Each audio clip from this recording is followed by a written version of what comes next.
What's up guys, today in the bay we've got a brand new Porsche 911 992 generation Turbo S, 650 horsepower, 0 to 100, 2.7 seconds. This is your everyday supercar, but it's probably the fastest one on our roads. This car is here now for a paint enhancement. First we're going to do a full paint decontamination. After that it moves to our PPF bay, where you're going to do full PPF coverage over the entire car, followed by a ceramic coating as well as clear plex film. We'll show you the details as we go along.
Okay guys, the 992 Turbo is in our PPF bay. As you can see, we're applying our Premium Shield pre-cut PPF over the entire car.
PPF 992 Turbo S came to us. We did a full paint enhancement. We did full pre-cut self-healing PPF. After that, we applied our Geon ceramic PPF coating over the entire car.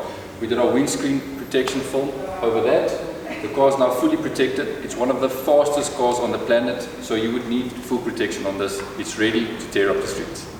Guys, I hope you enjoyed this, our first video for 2022 of this amazing car. If you did like it, please give us a thumbs up, subscribe to our channel, share it with your friends. This year, we're going to blow your mind. We've got some amazing things in the pipeline that we'll show you later on in the year.